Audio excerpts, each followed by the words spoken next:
Well, 1960 is an award-winning film set in Sophiatown, directed by duo King Shaft and Michael Mutombo.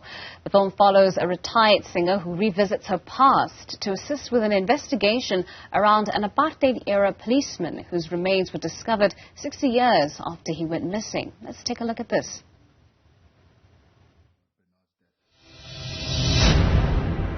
I think ndixelele konke ofuna ukwazi. Bendazokuba ndifuna ukuba musician like my mother.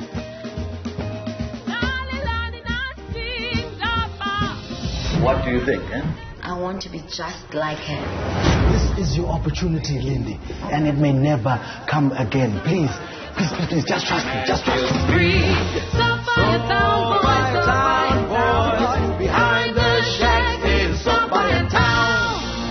Don't you dare think that you're going to take my place. Ladies and gentlemen, Lindy Sophiatown!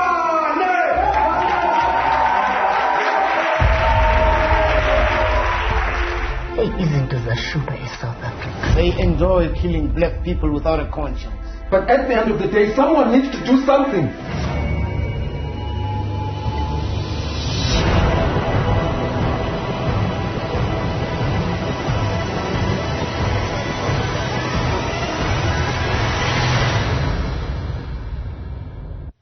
Well, joining us now to tell us more is a co-producer of the film, Michael Mutombo. Michael, thank you so much for your time and for joining us this morning.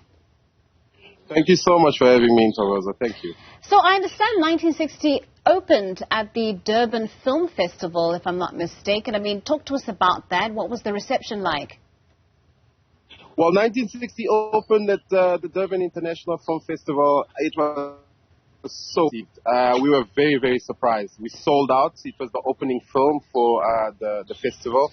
We sold out, and it was quite surreal because we came in late. You know, we finished our film late. The submission was late, but we made it. And not only did it come in late, and we opened the festival, but we also won the big prize. Yes. Incredible.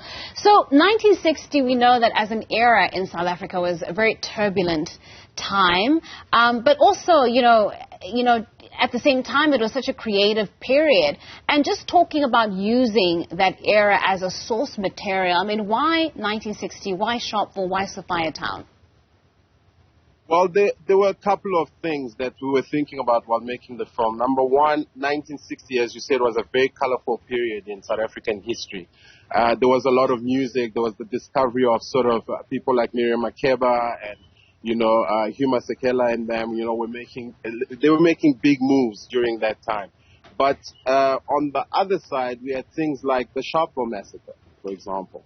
And we wanted to contrast the two. We wanted to have a world where we could see the beauty and also just the ugliness, if I can put it that way, of what that world could be like. I mean, talk to us about some of the central characters and I guess through their stories and the plots, what were you trying to explore about that era?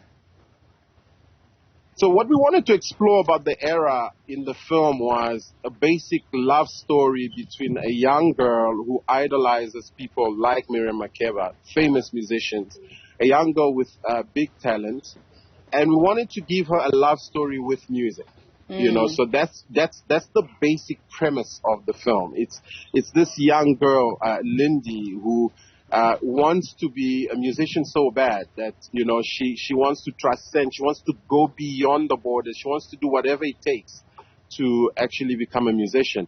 Her father, on the other hand, you know, is not very supportive because, you know, her mother, as he says, you know, was in a band and, you know, she never got far. And he's worried about people like Miriam Makeba, who at the time were exiled. And he's like, well, she's not here. You know, she didn't even make it back to her homeland. You want to become a musician and become the same thing again. And that also plays with her brother, who is such an activist. I don't want to give away too much of the story as to why he's such an activist, but, you know, he wants to stand up for what is right. He wants to stand up for his community. He wants to stand up for liberation and the rest. So that's sort of the premise of the film. But I have to also add that the film is not about sort of the struggle. It's not an apartheid film. You know, it's a love story. It's a love story between this young lady and music. You know, Michael, the sense that I'm getting is that, you know, as we continue with storytelling around that apartheid era, it's important to remember that people led lives, even in the midst of, you know, the apartheid era crimes and the egregious nature of the laws. People were still meeting other people and they were still falling in love, having children, building families. This was all happening within the context of this unjust legal system. And I get the sense that 1960 is absolutely just trying to portray those realities and those experiences for a lot of South Africans. Ntokozo, you couldn't be more right about that. You know, no matter where we live, you know, whatever the era is, and no matter how bad it is, people still live their lives, you know, and people are still, they still, as you say, they're still having families, they're building families, they're getting educated, and we have certain things that stop us here and again, but life does go on, and that's what 1960 is about. 1960 is about, it's a film about a love story with music that happens during that era.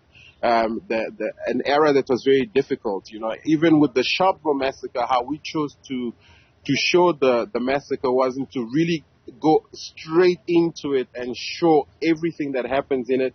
We basically showed the massacre happening around our characters, you know, so you hear the bombs go down, you hear the gunshots and that sort of thing, because at the end of the day, with all of that happening, people were still living their lives, and that's what 1960 is about. I want to touch on some technical aspects of the film. I mean, just watching the trailer, you have some beautiful music pieces within the film. Talk to us about, you know, sort of merging those two art forms, the visual and the audio, but audio in the sense that there's actual music that's being sung that looks as though it's live music, because that sometimes can go horribly wrong.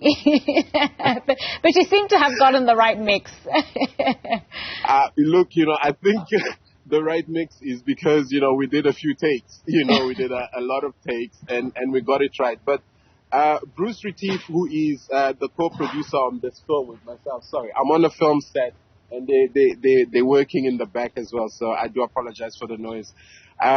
But Bruce Retief, who is the co-producer of the film with me, he's a composer and he's a musician by trade. So he wrote a lot of these songs.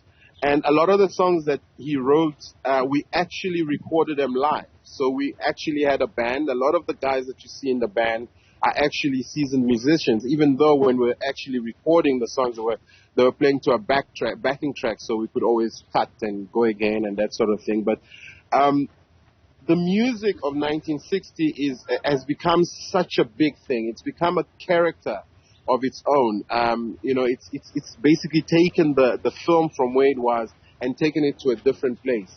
And I think it's because it's original music. You know, we use an orchestra to score a lot of the stuff from Hungary. So a proper big orchestra that did a lot of the scoring for us. And that's what you're hearing, you know. And there is no one who has spoken about the film who hasn't mentioned the music.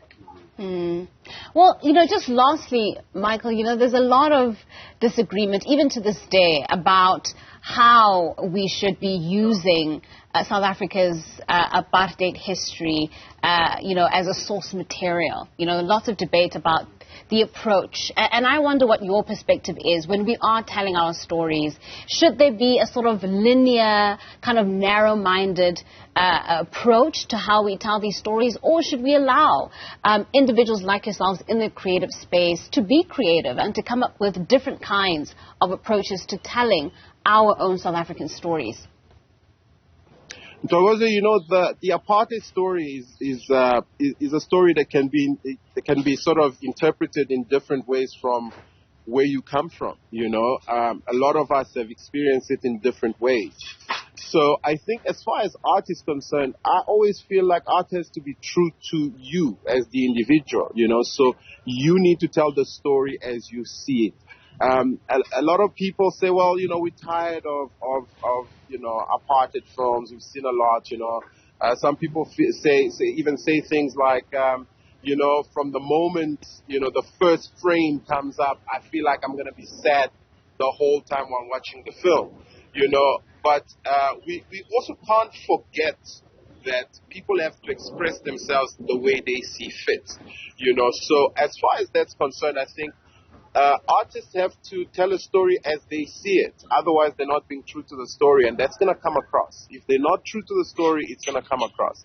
So whatever my experiences are, I'd like to show those experiences as I see them. And just as yourself, if you want to tell a story and whatever angle you want to take, but we also have to be careful that not every film is about apartheid. 1960 is a love story that happens during the apartheid era. It's not a film about apartheid with a love story in it. Okay. Well, Michael, thank you so much for your time and thank you for joining us this morning. And congratulations on the film's success.